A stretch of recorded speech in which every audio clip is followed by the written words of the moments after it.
Assalamualaikum warahmatullahi wabarakatuh. Cara kerja ilmu alam. Ada pertanyaan yang menggelayut di benak kita bahwa ilmu itu ada cara kerjanya. Sebelum kita membahasnya lebih jauh, di masa Yunani pada masa itu Aristoteles ya di abad 3 sebelum Masehi telah membagi ilmu pada yang bersifat teoritis, yaitu logika, metafisika, dan fisika. Yang bersifat praktis, yaitu etika, ekonomi, dan politik. Yang bersifat teoritis tersebut, ya dalam logika kita bicara tentang bagaimana cara berpikir yang benar dan lurus, ya, cara menggunakan nalar, ya. Begitu juga metafisika. Kita bicara tentang suatu hal yang di luar fisik ya, dan fisika sendiri.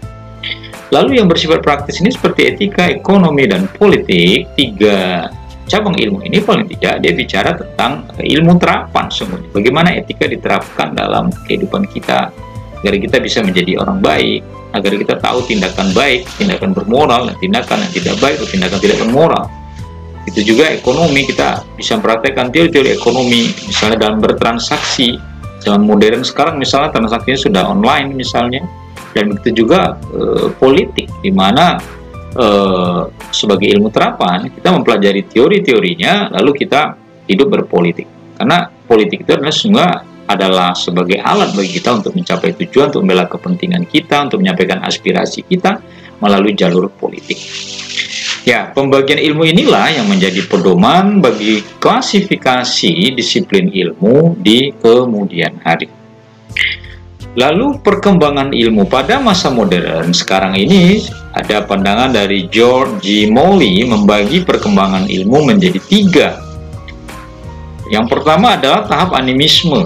Pada tahap ini pola pikir mitosentris atau mitologi ya masih sangat kental mewarnai pemikiran bangsa Yunani sebelum berubah atau pindah ke logosentris, di mana sudah logos ya sudah menjadi sebuah ilmu, tidak hanya sekedar mitos.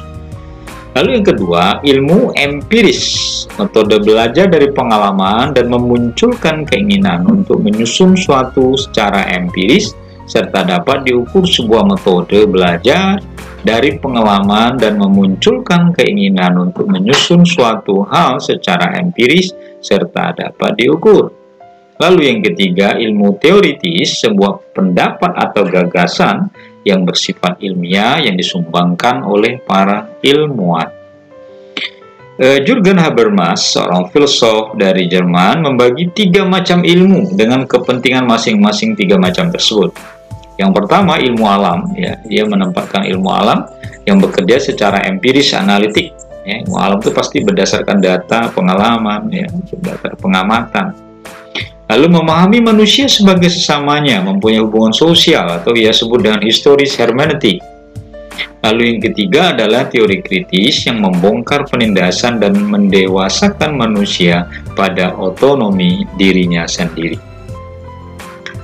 Lalu cara kerja ilmu alam. Cara kerja ilmu pengetahuan diarahkan pada upaya pembenaran metode dan paradigma ilmu. Dalam cara berpikir serta cara bekerja ilmu alam, mesti pertama itu melalui observation, melalui observasi. Yang kedua melalui teori, ya. Yang ketiga melalui eksperimen. Dan yang keempat adalah melalui explanation. Nah, dari 4 hal ini adalah cara kerja ilmu alam itu. Ilmu alam tidak melalui kira-kira.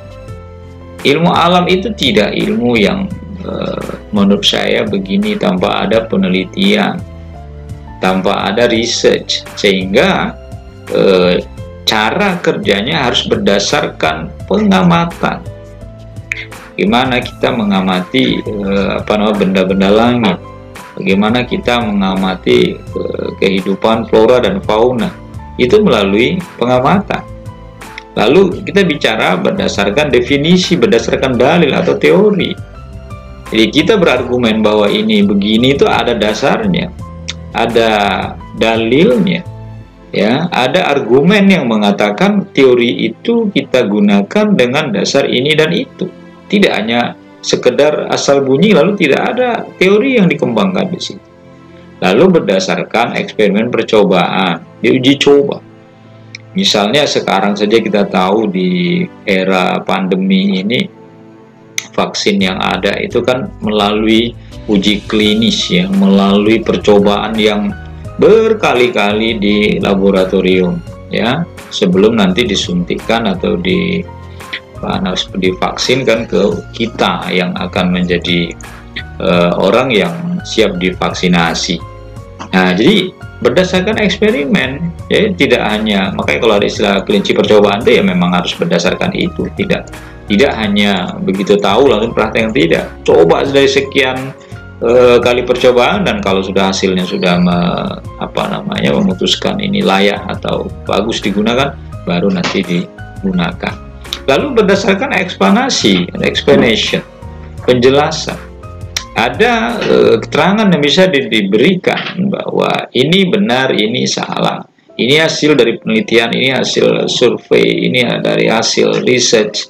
Nah, dari penjelasan-penjelasan itu sehingga orang akan tahu di mana kebenaran, di mana kesalahan yang bisa kita temukan.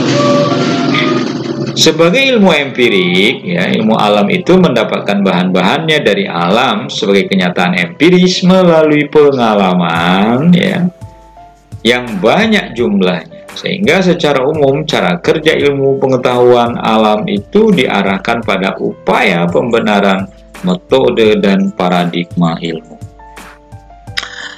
Cara kerja ilmu alam dilihat dari sifat objeknya. Pertama, ia bersifat fisik statis.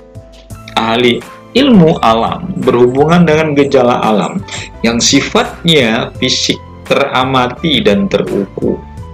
Ahli astronomi misalnya melihat, melakukan kajian terhadap planet, ya, cara teori-teori gravitasi, ya, teori yang mengatakan matahari sebagai pusat sistem tata surya, itu melalui pengamatan, ya.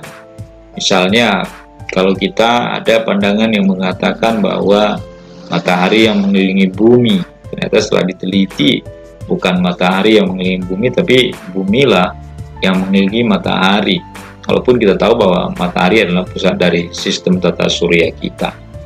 Nah, dari sifat tersebut, gejala alam memiliki sifat statis atau tetap dari waktu ke waktu.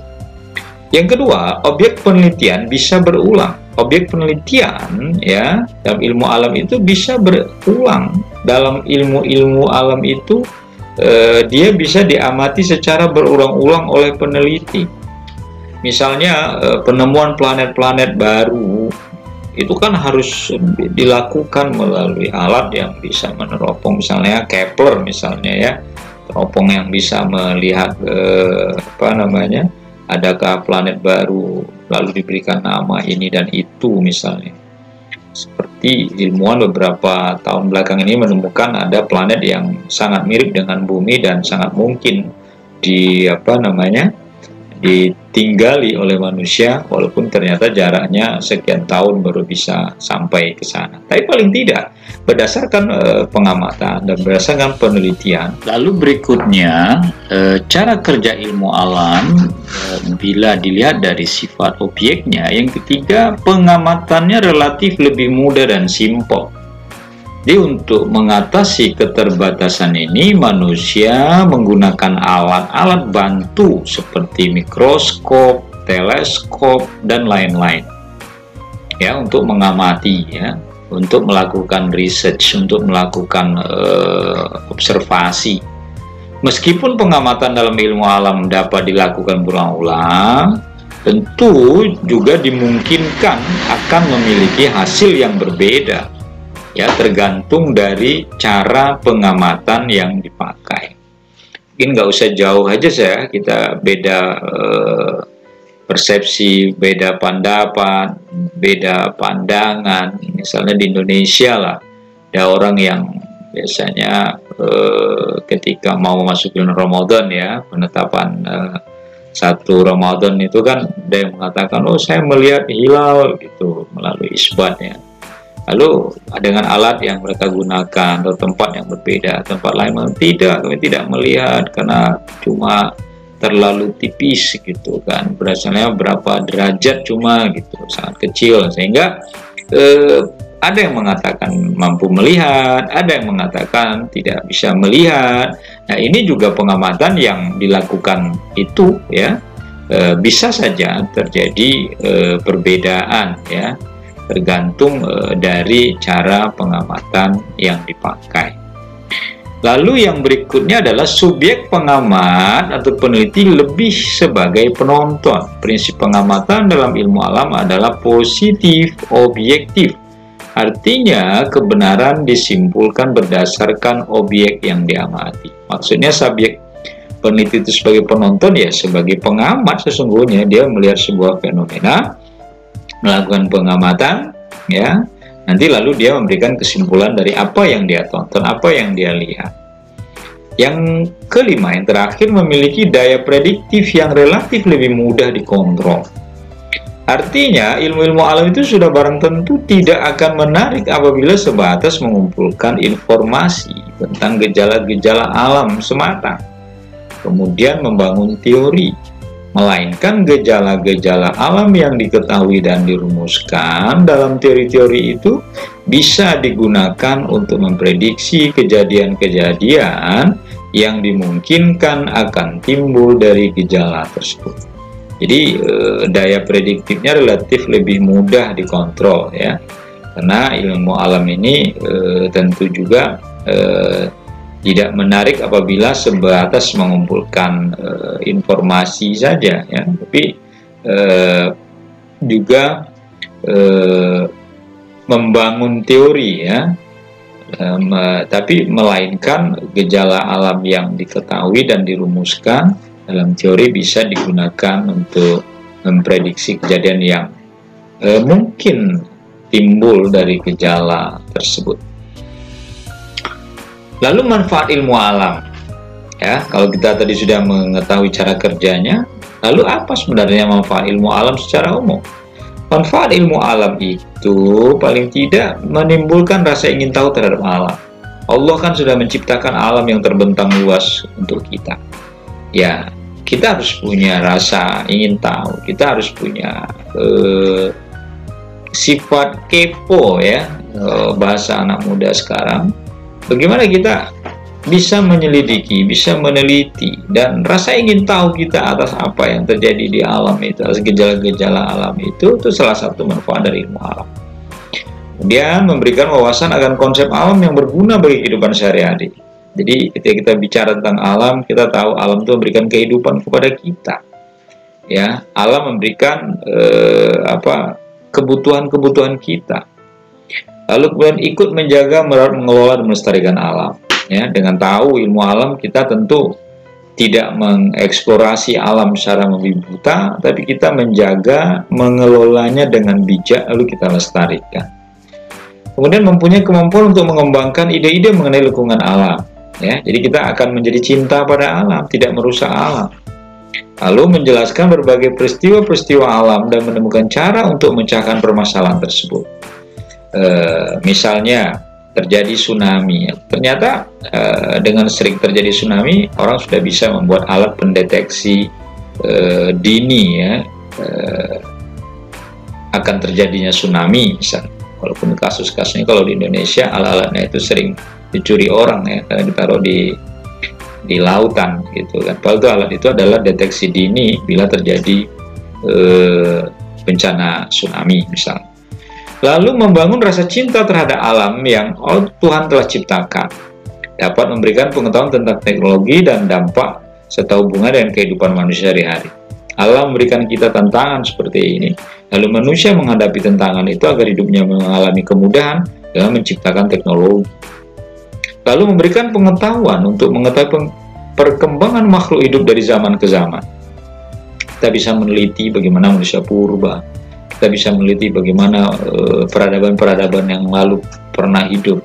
Nah, dan itu bisa kita teliti dari pengetahuan kita tentang kejadian yang pernah terjadi di alam ini sejak zaman dulu hingga sekarang. Lalu memberikan pengetahuan tentang perkembangan proses penciptaan alam semesta hingga seperti saat ini. Kita jadi tahu teori Big Bang, misalnya Big Bang teori gitu. Jadi apa benar seperti itu? Tentu berdasarkan ilmu pengetahuan alam itu bisa kita coba buktikan. Ya, walaupun itu juga debatable ya, pandangan agama itu berbeda lagi ya. Itu kan pandangannya saintis, misalnya Big Bang teori itu. Lalu membantu manusia dalam pengembangan ipteknya. Dengan adanya ilmu alam ini membuat manusia menciptakan ilmu pengetahuan dan teknologi agar dia mudah melakukan sesuatu. Saudara sekalian, semoga ada manfaatnya. Kurang lebih mohon maaf. Assalamualaikum warahmatullahi wabarakatuh.